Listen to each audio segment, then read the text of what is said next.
I'm Sam Adegbola and you're watching MyView. Hi guys, welcome to Leslie Wears, and today we have Sam Adegbola. Welcome, hey. Sam, how are you doing? I'm good, how are you? Good, I'm well, thank you. The sun is shining, it's a good day. Okay, so tell us a bit about what you do exactly. Okay, so I'm a designer and I have a brand called MyView X MDILDN, and it basically consists of contemporary men's and women's wear. Cool, and how long has it been going on for? So I've had it for like 3 years, since 2013, when I released my first collection. And the following year, I released my second collection, and then I'm kind of taking a break. So instead of releasing a collection in 2015, I just wanted to like take a step back and analyze exactly what I wanted to do. And then obviously my next section will be more serious. Taking serious. Of the scale. What exactly inspired you to actually create your own collection? From a young age, I've always like been aesthetically concerned. So I've always wanted to design stuff, or just being concerned with like what I wear. So it just always felt like it was inevitable to happen. Like it's innate in me to want to like just create stuff. I actually remember when it happened, I had so much in my head, and I just had this like euphoric moment of insight, and I knew exactly what I wanted to do. Done sickening amount of research. I didn't sleep till like early next morning, and from then I just kept doing research and then putting things to practice. So like research where I could get stuff made, stuff printed, and then what I would need to do, websites, etc., Photoshop, etc. I still do that today. Every time I want to do something relevant to the brand or in everything, I just do a lot of research, and then it's good. So that's proper. That's how it started. Obviously, you do your clothing line, but do you have any other projects on the side that you do currently at the moment? So I'm involved with a company called Visual. Anything web design related, like you want a website, you want a logo, or even like a social campaign. And because I design in general, I'm involved with their aesthetics as well. So it's by Visual, if you want to check them out, byvisual.com. We'll put the link there as well. By Visual on Instagram.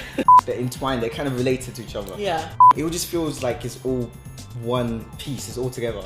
I'm always working on both of them basically all the time. And to keep my schedule, I set a lot of reminders. Hell of a reminders. Like, you know when you set an alarm, you like wake up at 7, wake up at 10 past 7, 7.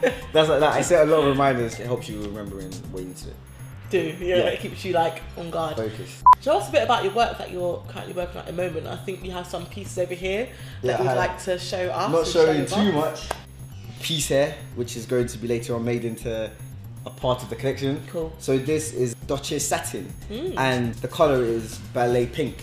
Nice. So this is going to be one piece, and the reason why I chose this color is because it's neutral. And so everything I do is always neutral colors. Packaging cards. And patch as well, because of neutrals are seasonless.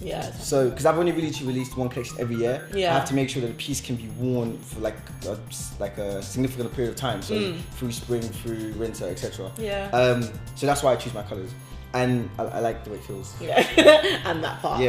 So I would say I'm eternally curious and driven, and this pertains to everything I do.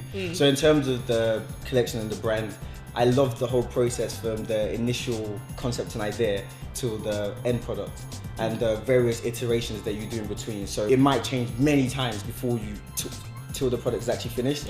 And sometimes that process is very challenging, and it can take its toll on you. But I love that whole like the satisfaction you get from going through all of that and then seeing the end result, and the fact that you've just created that. So I was lucky enough to get it into one store. Like they stocked my last collection, and that was like a blessing. Like I'm very like happy that I got the opportunity. And then eventually pushing the brand beyond clothing, because I think there's more to come out of this. Like the premium lifestyle is not just 3 words. There's a lot of meaning behind it. So I see it pushing above and beyond. What advice would you give to those that want to get into their work? Before you start with anything in life, I'll say do your research. Do a lot of research. Make sure you know what you're getting yourself into. Make sure you set like some sort of plan of what you want to do, and then set like a sort of plan as well of when you want to get it done by. And just always, I would say also never give up, because of I think with anything in life, like it will take time, and you have to remember that you have to remember the end goal of what you want to achieve. So just always keep in mind what you want to do.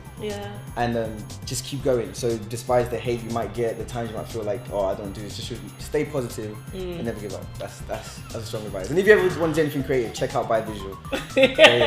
Just got that in there, you know. Okay, brilliant. Great. Thank you so much for coming on, and we'll see you soon. Okay. So what made you come up with the name Made in London then? Okay, so I lived in Birmingham for first year of uni, and when I was there, like when I talk about from London, they always used to say like the word premium or like if I was lavish, basically. Yeah. So when you're hearing that on a constant daily basis, I kind of let that resonate in the brand. Yeah. So I thought London premium. Yeah. And then it just all fell together, and I thought like I want my pieces to resonate some sort of premium opulence. And so I just thought Made in London. Good.